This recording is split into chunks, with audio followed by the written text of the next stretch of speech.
NAD is just so important when cells are under metabolic stress. And if they don't have enough resources to upregulate and make more NAD in those stressful circumstances, they can actually become senescent. So having enough NAD is, in a sense, prevention for cellular senescence. Collective Insights is a voyage through topics and technologies revolutionizing human well-being. Groundbreaking approaches for a better world and a better life await you. Welcome to Collective Insights. Hey, it's Dr. Nick Bitts. And before we get into this week's episode, I want to talk about one of the most important molecules in your body. I'm talking about NAD.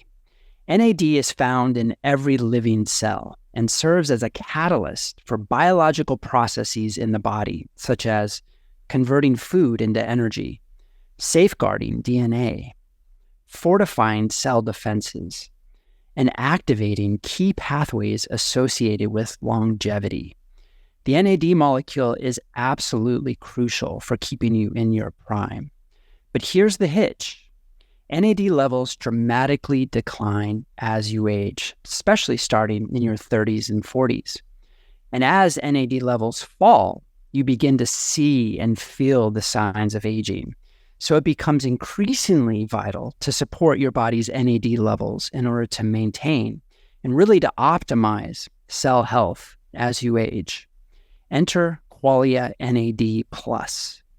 Qualia NAD+ is a formula that our science team has spent years developing to help boost NAD levels up to 50%. You see, you don't supplement with NAD directly. Instead, your body makes NAD. And there are certain ingredients called NAD precursors that your body uses to create the NAD molecule. These are ingredients like niacin, niacinamide, and niagen, also known as NR. Qualia NAD+ is unique because it has all three of these important precursors, along with 11 other ingredients to support NAD production. Simply put, Qualia NAD+ is the most comprehensive NAD boosting product you'll find anywhere on the market.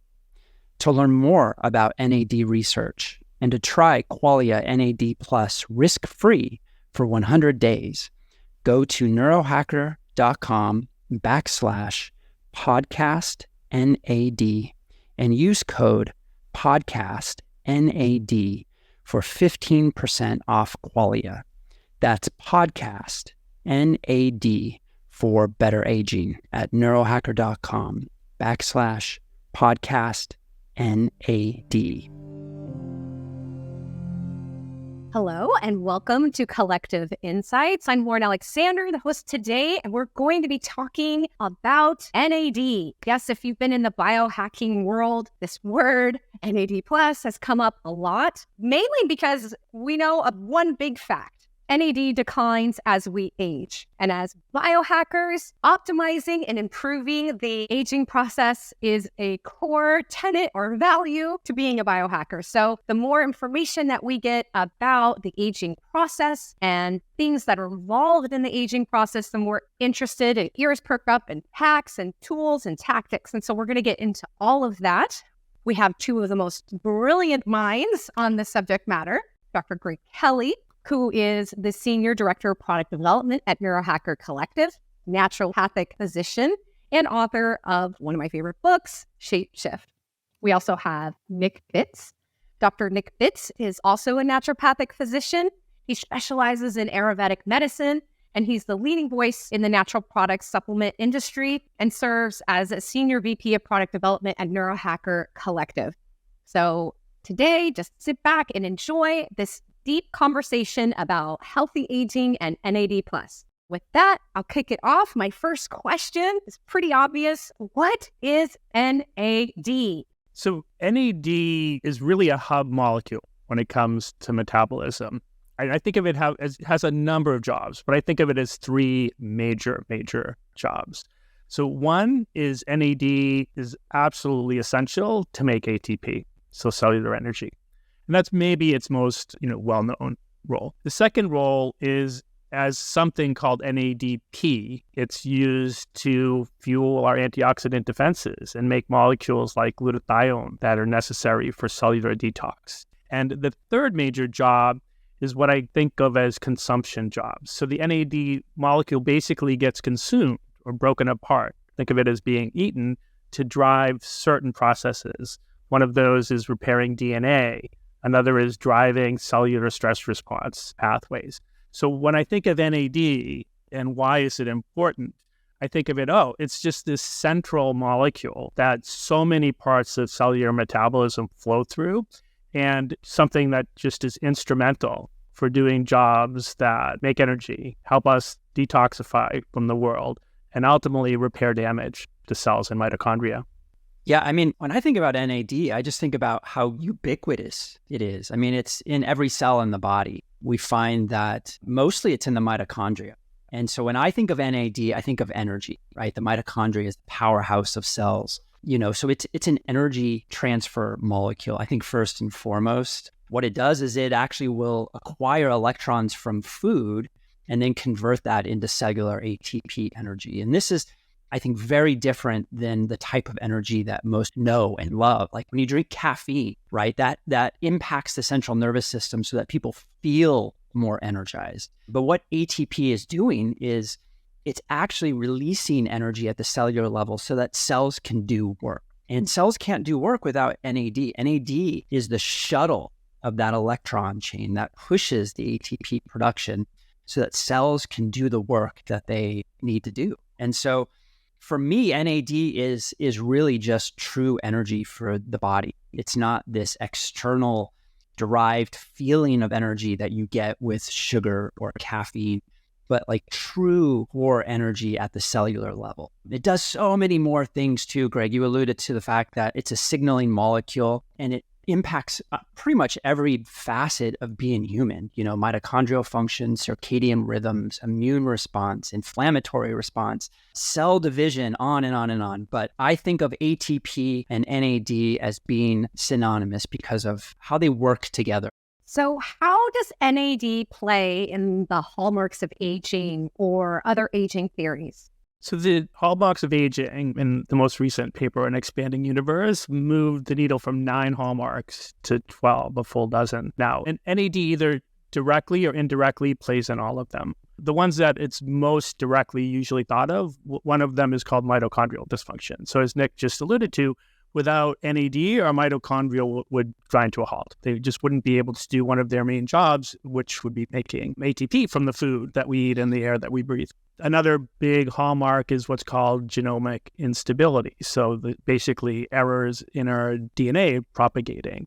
And we have enzymes in our cells that are designed to repair damage to DNA. NAD fuels those repair processes. Another one would be, and this is maybe more indirect, but one of the newly added one was gut dysbiosis. So basically our gut microbiota changing, also becoming old and tired and less able to do its jobs well. And at least in some animal research, nicotinamide riboside, as an example, Niagen, that's in the Qualia NAD product, that acted somewhat to rejuvenate the gut microbiome. So we could kind of tick through each of the 12, but there's a role that NAD weaves into all of the 12.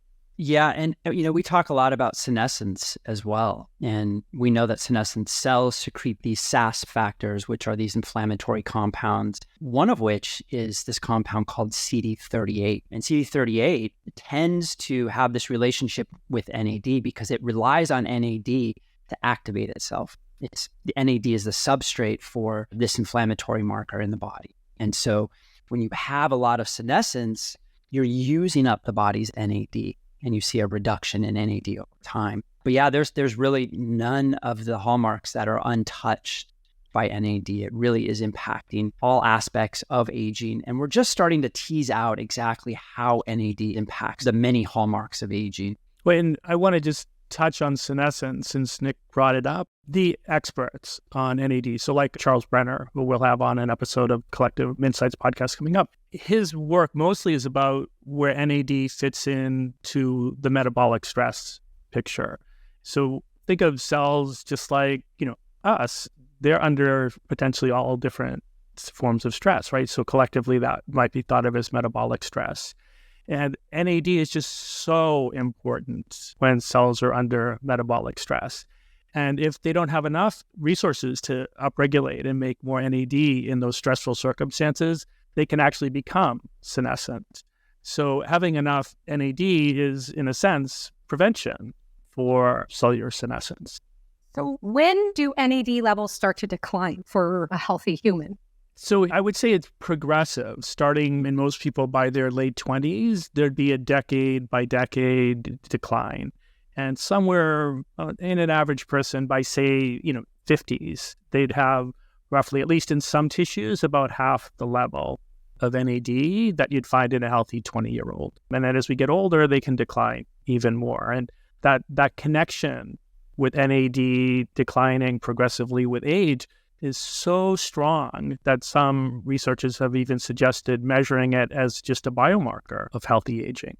Yeah, NAD depletion is interesting. When you get into the literature, it's really difficult to put a number to the amount of NAD that's depleted over time. I mean, I've seen the number that you mentioned, Greg, which is the 50% decrease that we see generally between the ages of 30 and 70. And I've seen different amounts of depletion in specific tissues too. So where they've looked at the brain as an example, they've looked at the retina, they've looked at skin, and we see a lot of variance. But I think for me, the overarching take-home point is that it's universal. We know that NAD is depleted progressively from a young age to old age, and that's an important aspect of the aging process. It really does drive aging on many different fronts, and it's really important that we look at NAD and we support NAD to counter that aspect. So it's always really helpful for me, and I imagine our listeners, to kind of break this down into a relatable story. And so I'm calling this our storytelling time. If you could relate the NAD in some kind of analogy or metaphor that's a little bit more relatable for us. Sure. So scientists sometimes talk about all the things that make NAD and all the things that NAD makes as the NAD metabolome. So that think of like our microbiome. It's the collection of all the different things. And so when I think of that collection, I think of it like a series of airports, with the NAD molecule being the biggest airport by far in the network. And so it's the major hub. And then the other things, like if we say, like vitamin B3, we want to somehow take our vitamin B3 and get it to NAD. Well, how does it get there? And the flushing type of niacin actually doesn't have a direct flight. It's got to go through a couple smaller airports to eventually get there. So when I think of NAD, I'm thinking of that. Like, how do we get these passengers flowing through the entire transportation system so that they're not stranded in these small airports, so don't all get stranded in the big one, right? Because we care about NAD. We want that to get to optimal levels. But we care about that because we want those passengers to be able to go to the next place as well. And Greg, can you explain, why do you think we have so many airports and airplanes in this process? Like, why is it so complex? Why is it not just moving from molecule A to B to C? It's much more vast. It really is a universe into itself. And so why is that? Why do we need that in the body? Well, some of it has to do with what I would call redundancy. For really important jobs, biology is usually created more than one way to do the job. So think of, backup plans. And so for the NAD molecule, one of those comes into play with there being different ways for it to be made. You can start from flushing niacin and, go through a couple different airports and end up at NAD. You can start from niacinamide, so the old non-flushing form of vitamin B3, and jump through one airport and the next one you're at is NAD. A new way to boost it, nicotinamide riboside, that also has its own starting airport, converges at the same one that niacinamide does, and then they can travel independently or together to the NAD airport. So that's a big part of it. And the other part is then what happens after you make NAD, right? There's all these other airports it can travel to. So, and you mentioned ATP as being just a super prominent role of the NAD molecule, but NAD in that job, think of it as like there's two airports. There's an NAD plus airport and an NADH, right? So when you get that hydrogen or electron from food, it adds that on.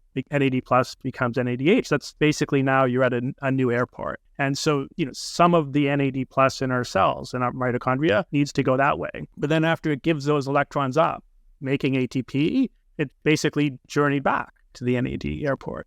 If we go back to that detox idea, right, that's adds a P onto the NAD plus molecule. It's NADP is what it's called.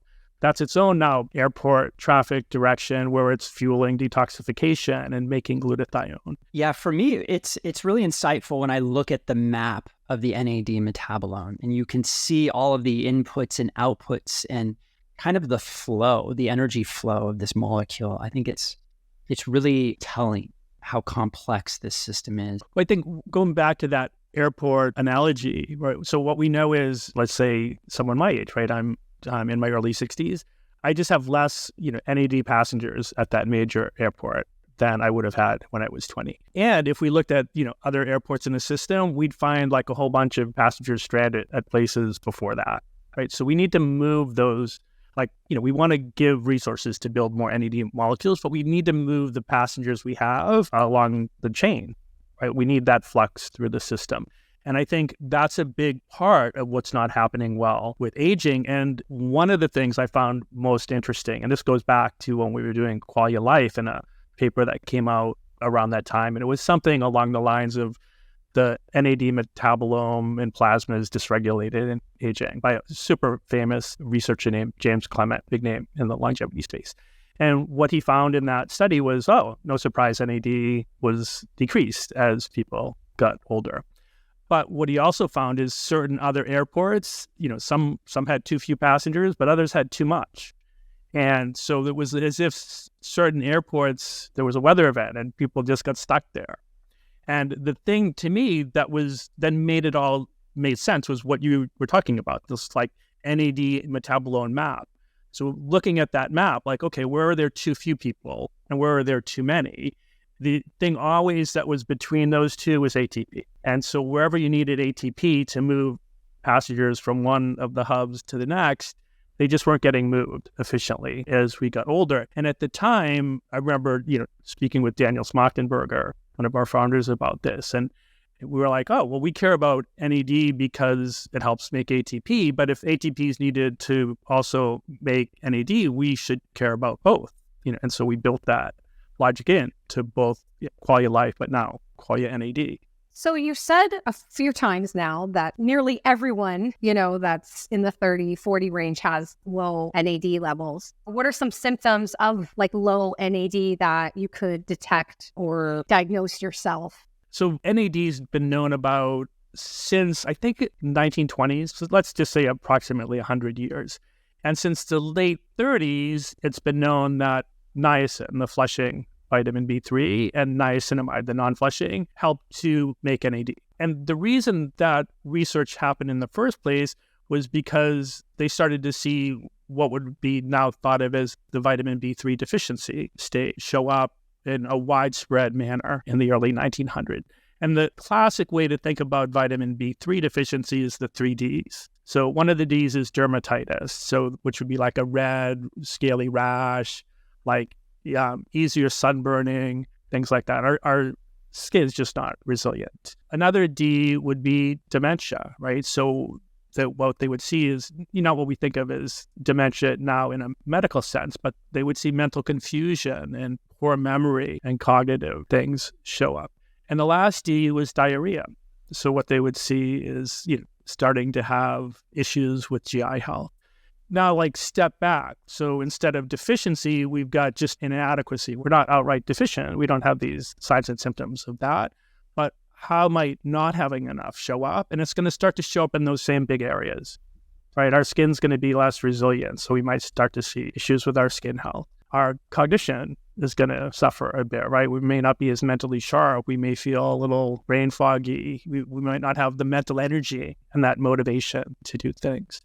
And then lastly, we'll start to see often GI issues, right? Because our gut microbiota, the guys and gals that live in our zoo, so to speak, in our GI tract, they need NAD just as much as we do, right? So if they're not getting enough, they start to be unhappy and start to cause gut-brain functional issues. Yeah, for me, NAD is always working behind the scenes. I know it can be super broad acting in its effects and its impact on the body, but it's just creating energy so that the body can get stuff done and cells work properly. And so, you don't always feel high levels or low levels, but it's important because it's impacting all of those hallmarks of aging that are driving the aging process. And, again, we can see these things clinically or not. I mean, it can just be as simple as you feel more sluggish over time. And so I like your use of the word juice. I feel like NAD, when you have adequate NAD, you feel juice. Like you feel like you just have that vitality and everything is working as it should to promote health and wellness.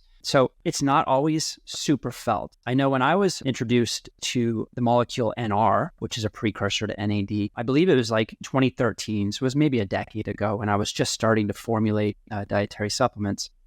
And I had used their product and I was just getting into the science. And I was shocked at how I felt taking NR. In a very short amount of time, I felt more grounded. I felt more core vitality. But it's not like caffeine. So it's a very different type of energy that you notice when you have adequate NAD levels. Maybe my misunderstandings, because you haven't mentioned it yet, is I thought NAD played a big role in recovery and like healing and things like that. I think about my kids and how they're just bouncing and bruising and just like immediately healing. And I'm always like, man, they must have a lot of NAD. Am I just like completely misinterpreting how NAD works? Tryptophan's a very inefficient way to make the NAD molecule. Think of it as taking like 60 parts of tryptophan to build one part of NAD. So the Niagen, the nicotinamide riboside, it's more like a 1-to-1 to build a molecule. But what you would see with that long way to make it, because it's like 11 steps to make NAD from tryptophan, is the first step when there's anything that would create inflammation, right? The need for repair and recovery, the body will upregulate every way to make NAD. It's trying to pull more tryptophan in that direction instead of it going to, say, serotonin and melatonin. If there was, some niacinamide or the nicotinamide riboside you just took, it's going to say, oh, let's like really get that where it's needed much more quickly. So repair, recovery, regeneration. I had mentioned earlier that this idea that whenever there's cells have some form of stress, one of their fallback things is let's make more NAD. Because they need it to do the things to repair. And, when we have trauma, right, just think that's at a tissue level, right? Millions and millions of cells are clamoring now to make more NAD. Right. I guess for me, just thinking about aging and thinking about how when my 5-year-old, trips down the stairs and how she recovers, and when my 87-year-old grandfather trips and falls, it takes months for him to feel back to the way he felt before he took the spill. Whereas my, 5-year-old, shrugs it off, continues her day. And I feel like NAD is the story there, but obviously there must be a lot more at play from your explanation. That airport plays a big role in the resilient recovery from spills and things like that. I think of it, like for me personally, as the main reason I take it. Like for me personally, like, oh, energy, yeah, I would, who doesn't want more energy? But the main reason I take it is because I want that degree of resilience, right? Because really, that's what you're talking about. As we get older, resilience suffers, and it takes us a lot longer to cover from the minor things that someone the age of your daughters will bounce back in 30 seconds. Right. Is that, in terms of the theories of NAD, is the reason they're high at those levels for youngsters is a protective kind of survivalist of the species? Has that come up in the research? I've never seen it come up, but it makes a lot of sense, right? Like that, like a big part of evolution is to get us past reproductive age, like so we can pass on our genes. And then after that, evolution doesn't care so much about us anymore, right? We've done what it cares about. So everything's designed to make sure that we're healthy and resilient for that, and then things can wind down after. And I know most of our listeners, we don't want to wind down. We want to stay resilient. Okay, boosting NAD. Let's do it. Okay, because there's a lot to talk about here. And here's a lot of misinformation cycling through my Instagram feed on NAD plus and boosting NAD plus. Greg, what are some myths that are out there about boosting NAD plus? I think some of the main things that I've seen over the time, and I'll start it off just with a Sherlock Holmes quote that I keep in mind, and I'm going to paraphrase it, so it's not the exact words from the book, but the idea is it's a capital mistake to theorize in advance of evidence. So what that means for me is like, show me the money, right? So if you're saying, oh, like, we have this way of boosting NAD and ours is better than anyone else, like, great, I'm open to that. Like, show me the research. And what I see all the time is, oh, like our NAD booster is better because it's liposomal. And it's like, all right, well, show me a study that any liposomal form of a booster has worked not only better, like at least as good as what I know the non-liposomal forms. And I've never seen that study. Another would be like sublingual. I know I've heard that NMN isn't really bioavailable. It's broken down. So to avoid that, I'll just take it sublingually. It's again, like, well, show me the money. I've not seen it. And the things that conversely, I don't have to theorize in advance of the evidence. I already have the evidence. I know these ways work are things like taking the Niagen, nicotinamide riboside, taking the old vitamin B12s, taking our product, Qualia NAD, where we've done sufficient before and after NAD testing, where we know, so far it's worked for everyone, right? It does what it's supposed to do. So I think for me, the thing I always keep in mind is personally, I don't want to get hooked in the story. Like, great. That's a compelling story. I find it interesting. Now show me the money. It's been interesting to watch, I'll call it the NAD booster wars, the conversations between the NR camp, the NMN camp, vitamin B3 camp. And I think they all have a place in this. I think they all work pretty well to boost NAD. And maybe in time, we'll tease that apart and we'll be able to identify which one is the most active in terms of boosting NAD to maximum levels. But I'm interested in all of them. Of course, NMN right now, we can't use in the dietary supplement industry. It's been disallowed because it's been studied as a drug. So the FDA has basically concluded that nobody can use it as a dietary supplement. They can't market it as a dietary supplement. You can find it online unlawfully, but it's unfortunate that we've lost access to that molecule. But again, thankfully, we have NR, we have niacin, we have niacinamide, we have tryptophan, we have other molecules. We can help support the enzymes that convert these intermediates into NAD. So there's a lot that we can do to support the entire metabolome to make sure that we're really impacting. The last thing, at least, and this goes really to neurohackers' emphasis on complex system science. What's super common is, oh, well, we'll just take this one way to build it, like a Niagen, which is a great molecule to boost NAD levels reliably to some degree, and call it a day. And as hopefully our listeners now will appreciate, we want to get more passengers in that airport for sure, but we want to make sure that we're not getting passengers stuck in other places. And one of the things that's shown up repeatedly in research on something like whether it's NMN or NR given alone is, yes, the amount of passengers that flow through the NAD airport goes way up, but the ones that get stuck in other places also can get way up. So it's one of the reasons I think it's super important not to only emphasize that, but also, these other B vitamins are super important for making ATP and for creating that flow through the map of NAD molecules. People spend too much time arguing over is NMN or NR better. They're both good, as Nick said, right? They both do the job and increase NAD levels.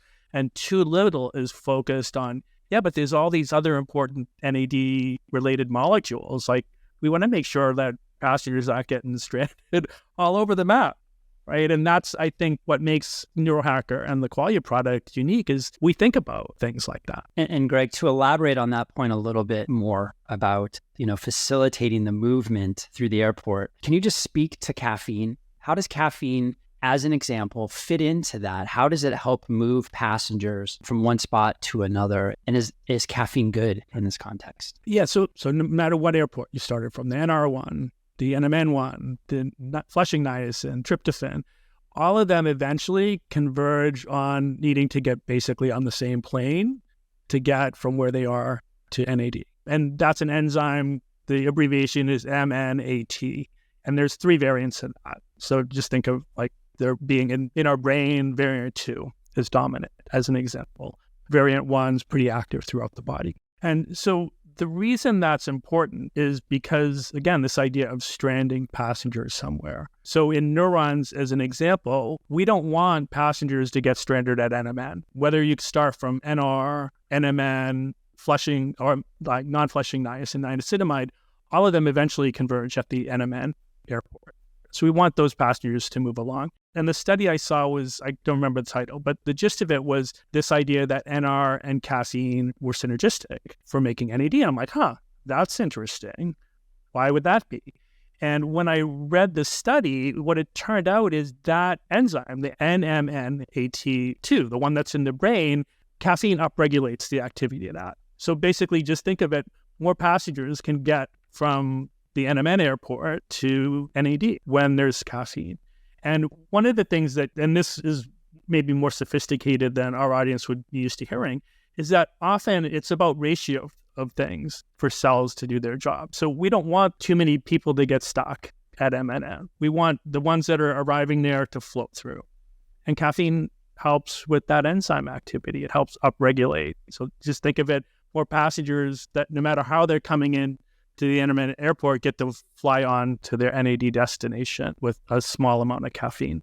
I think for me, that was really insightful to understand how these NAD converting enzymes can use certain nutrients such as resveratrol, such as caffeine, to really help facilitate that process. And so I do think that's lacking in a lot of the products that are boosting NAD on the market. They're just providing the precursor and hoping that that gets converted into NAD. But I think it's equally important to make sure we're facilitating that conversion at the same time, which again, caffeine does, which is great. And I know I personally use NAD boosters in the morning. There seems to be an element of timing that is critically important. You know, we have studies on mice that show that morning supplementation is the most effective. We do have some indications in humans to show that as well. And so I consume my NAD boosters along with my coffee just to make sure that I'm helping to facilitate that conversion of the precursor into the NAD plus molecule. So many things interact with circadian physiology, our body clock, right? Which changes dramatically from 8 in the morning when some of us are having our coffee till 8 at night. So this animal study I just thought super interesting. So what they did is first they gave the entire NAD molecule. And to get that passed, you would think of it as like an IV, right? They're injecting it directly into the blood. And what they found is if they gave it at the beginning of the animal's active cycle, then metabolic health got dramatically better. You know, so body fat, blood sugar regulation, all those things, much, much better. But if they gave it at the beginning of their sleep cycle, like the equivalent of us taking an NAD booster at dinner time, it actually worsened all those same things. And so I was like, wow, well, that makes sense because, you know, many of the human studies, I just think the NAD boosters, whether it's NMN or NR, have somewhat underperformed expectations, would be, I think, the fairest way to say it. Now, they always boost NAD, but the metabolic benefits have been much less common. And I can only think of 1 or 2 studies where they've only given it at breakfast. The most common ways they're giving it these 2 divided doses. And I was thinking, wow, maybe they're canceling out the good because they're also now doing it twice a day. Wouldn't it be smarter just to do it in the morning, the beginning of our active cycle? So that's, I know, how you take it, how I take it, how we've used it in our studies. And yeah, I think that's the superior way. Yeah, I can speak from personal experience. Early in my NAD boosting supplementation journey, I tried an NAD booster. It had no caffeine in it, so I took it in the evening and I was up all night long. Like I could not go to sleep. I was so ramped up and I was miserable the whole next day because I couldn't sleep. And I remember like complaining, I think calling you, Craig, or something, saying what happened. And you're like, yeah, don't take that at night. Ever. Doesn't matter if it has caffeine. So let's get into Qualia NAD. We've danced around a lot of the innovations that the team at Neurohacker and especially you, Dr. Greg and Dr. Nick, have like really infused in this product. But what really makes this NAD booster, Qualia NAD, stand out and is an innovation? So I would say, to me, 3 things. The first is, as we've talked about, there's multiple ways to make it. So we thought it was important to support all of them, right? Like not just give one of these, like nicotinamide riboside, like let's give flushing niacin in a small amount as well, because that's, some cells prefer that way to make NAD, as an example. So multiple ways to make the molecule would be number 1. The number two is, as we've talked about, it's so important to make sure we get flow through the NAD map, right? Get things from airport to airport. And so I don't think this gets talked about nearly as much as it should. I hear ATP all the time and how important ATP is for cellular work. But ATP always is complexed with magnesium. Always, always, always. If you remember nothing else from this podcast, ATP, think ATP magnesium complex. And magnesium is just one of the most common inadequacies in our world. Some people, some biohackers are taking a magnesium supplement and covering that base well, but many people don't. There's a gap. We can make as much ATP as we want, but if we don't have enough magnesium to complex it with, then ATP just can't do its work. One of the things I think is just critical when we're contemplating both boosting NAD, but really what we care about is wanting to create nice flow through this whole map of NAD molecules, is we need to make sure we're doing some degree of magnesium. So we included Aquaman, which is a magnesium Nick and I love. It's made from ocean waters off the coast of Ireland. It comes with all kinds of trace minerals, and trace minerals, we know mitochondria love trace minerals. We don't know why, right? But probably because we evolved in the ocean, those minerals were abundant around our ancient evolution. Mitochondria rely on them. Yeah, and I mentioned previously, I mean, we were interested in doing a lot more from a formulation standpoint. We looked at NMN. Of course, the timing of the FDA announcement changed our mind on that. But we wanted to work with a reliable NR source, which is why we chose Niagen. From my standpoint, I have a lot of comfort working with that ingredient. The mother company of that ingredient is called Chromadex, and they've really helped to kind of really carve out the science of NAD boosting. And, they've put a lot of science to the ingredient. We know that it's safe in very large doses. We know that it's effective to raise NAD levels, and they're continuing to do a lot of research on that singular molecule to show its benefits for aging. And so I have a lot of confidence in them. It was great to partner with them and be able to use this patented proprietary ingredient in our formulation. So the cool thing, I think, is that we've built around that ingredient to create something that doesn't really exist on the market, that we're confident is going to boost NAD levels in a very significant manner.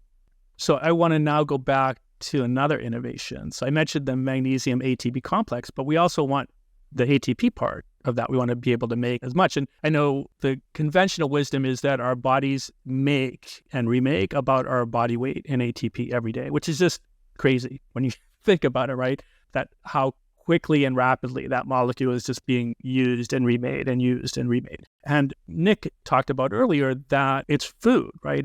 That's the core, like the main thing we do in terms of cells and mitochondria is we extract things from food to make NAD, right? So whether that's carbs or fats, the ultimate cellular goal of those is to convert the stored energy of those into ATP. And this is fairly well-established biochemistry. To turn sugars into ATP requires a whole subset of B vitamins, B1, B2, B3, B5. To turn fats into ATP requires B vitamins as well, not exactly the same ones, but some of the others, like the B12 plugs in there. B6 is needed to turn glycogen into the glucose that can be fed into that. So one of the things I think that's also just so missed is that the B complex are thought of as a family for a reason. Right? They're all instrumental in extracting or changing food into cellular energy. And so it was a big part of what I wanted to do in this product is not only support building the NAD, but support ATP, because that is instrumental for making NAD and NAD is instrumental for making it. So let's make sure we do both. So something that's really unique about our company at Neurohacker is the research that goes into the ideation phase, and on each kind of potential ingredient on a formula, the research that's done in-house with N-of-1 research, the small beta studies that we do pre-market, and clinical studies that we do. Nearly every product we move through this entire process, which is really fueled by our intent of being true scientists and really standing behind our products. So for Qualia NAD, great, can you walk through some of the specifics on the research that we've conducted for this product? Yeah, so the first thing we would do typically is often make a small amount and then just take it. Like, how do I feel doing it, right? And And then from that, we'll do what we sometimes refer to as a beta study, sometimes a pilot study when we write about them on our blog. But it would be almost proof of concept. So these wouldn't be placebo-controlled studies, but what we would do is we would make enough of the product, give it to a group of people, and see how they feel. And for the Qualia NAD as an example, and this again goes back to Daniel Smachtenberger early on when we were creating what became Qualia Life. He said, I don't care about NAD in isolation. I care about it because what it should do and how it should make people feel. And those are some of the things we talked about earlier, right? Like feeling more resilience, feeling like you have more juice to do things, feeling like you're not as fatigued, that your sleep is more efficient. We could go on and on. So what we would normally do for a product is we would figure out what's the subjective experiences we want people to have from taking this product, and then we'll use some kind of a questionnaire to find out, does it do those things? And so that's what we did next with the Qualia NAD. We recruited a group of men and women and had questionnaires that asked about 16 questions related to how people feel that commonly go off the rails when we get older, right? So these were questions about whether you feel energy or fatigue, how restful is your sleep, are you needing more sleep during the day, are you irritable, are your muscles performing well, and on and on. And what we saw was just crazy improvements in those areas after taking Qualia NAD. And this was a really short study. It was 10 days. So that was our original one. And we're like, wow, that was super cool. But I know I was shocked with how big a change we saw so quickly. And from there, and this was going on at about roughly the same time, we often, like I said, will be taking things ourselves and doing our own N of 1. So an N of 1 is like a case study, is how you think of that in medicine, where we're saying, okay, again, this is not placebo controlled, but all right, I'm going to take this and I'll measure something and see how I do. And there's a saying in the biohacker space, your mileage may vary. It's widely used with nootropics, right? This idea that just because Greg did great on something doesn't mean Lauren or Nick would get exactly the same experience. So Nick and I, of that batch we had made for people to take with their, in our beta test, we took it and measured our NAD levels before and after, and mine went up 156% after 20 days. So I was like, wow. For me, it did exactly what it was supposed to do, right? It really made a big impact. Yeah, I mean, my results were not so spectacular, but I did for a shorter amount of time. So I saw that my levels raised about 50% over the course of 10 days, which in and of itself is quite remarkable. But it wasn't in 100% like Greg. Is it possible? I mean, Nick, you're 20 years younger than Greg, too. So is that at play? So somebody who is younger, somebody who has healthy lifestyle, diet, all of those aspects, they'll naturally, generally speaking, have higher levels of NAD. And so there's less room to grow, so to speak. And so people that are older, that live a poor lifestyle, all of those aspects, there's more of a bucket that needs to be filled. And so I think you're going to see a larger change in those individuals versus somebody like myself, who is, for the most part, living the right way. And the other thing, I think the duration of time matters. I think had Nick taken it longer, and again, this is theorizing in advance of evidence, so forgive me, audience, but I think it's quite likely that his would have continued to go up. The other thing, just so the audience is aware, the test we use does have an optimal range that they consider, and it's a spread. But Nick and I both ended up in that green optimal range. My percent increase was, as Nick mentioned, higher. Like now I'll mention quantified Bob. So Bob Troya, he's well known in the biohacker community as quantified Bob. More recently did the Qualia NAD for an entire month and did before and after the same test kits that Nick and I used, and his levels went up 96%. So what we've seen so far in those was encouraging, and it encouraged us enough to do now a placebo-controlled study, which we have 2 cohorts. What that means is that one group's already gone through, completed. We have those results to share. Another cohort will be going through Q1 of 2024. So, we expect to have those results, say, by the end of February, early March. But what we've seen so far in the first cohort is that the group went up about 82%. So again, some variance. Some people went up 130, 140%. Some went up closer to what Nick's was. So that's the swing we've been seeing, somewhere between 50% to more than 100%. but averaging out somewhere when we just look at that one group, that was 82%, which was statistically significant compared to the placebo group. So super encouraging, and I can't wait to see the results for the people that go through in Q1.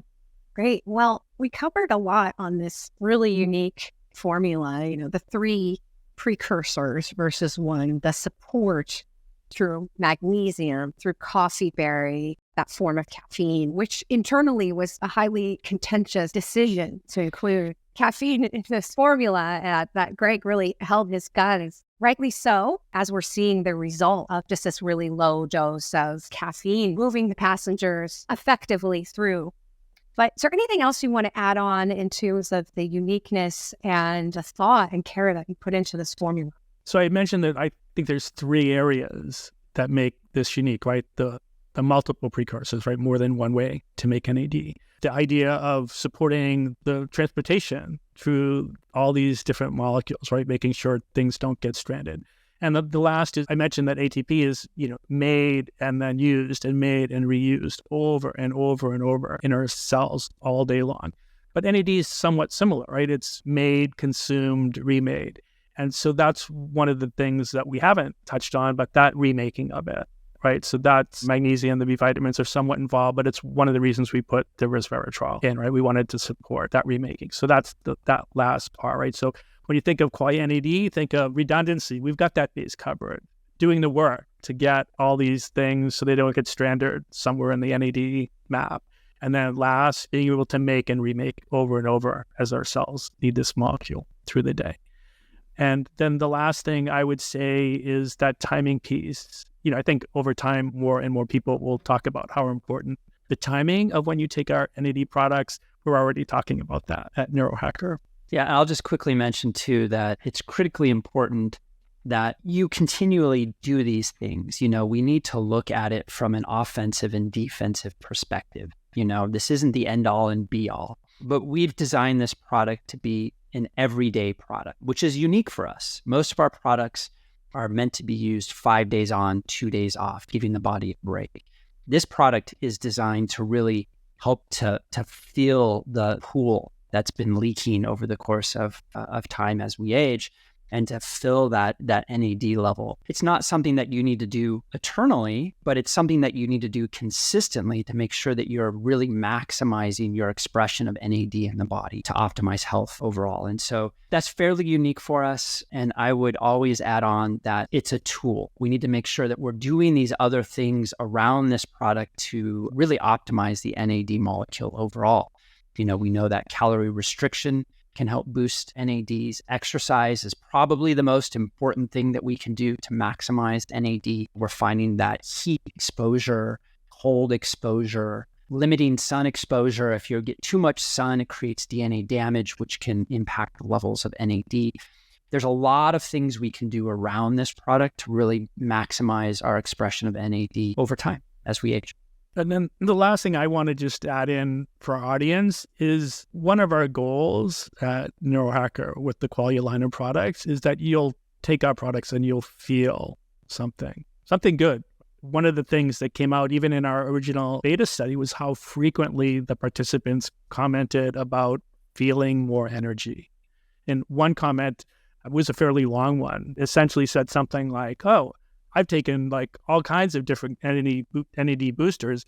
This is the first time I've ever really felt it and really feel more vital, more energy." And I know, Lauren, that's been your experience. I know, Nick, you've mentioned that to me as well. So again, just this would be a Gregism, but I care about NAD, but I care about it because what it should do. And one of those things it should ideally do for us is give us more juice. And so far, we've been seeing that routinely with Qualia NAD. Well, that's our show today. And if you've listened this long, you deserve a gift because we just really appreciate you staying on and listening for this time. But if you go to the URL, neurohacker.com/podcastNAD, you're going to get a special discount on top of whatever's running on the website, which is an additional 15% off. So that's neurohacker.com/podcastNAD. We talked about a lot of things in this episode. Please check our show notes on our website. We're going to have links to some of the research that we've done at Neurohacker on NAD, as well as I think we'll put the map of the NAD metabolome in there for you guys to look at as well. So please visit the website and get the show notes so you can really visualize and read up on some of the things that we've discussed today. With that, I just want to thank you, Greg and Nick, for your expertise and your wisdom. Thank you again, listeners, and we'll be in touch.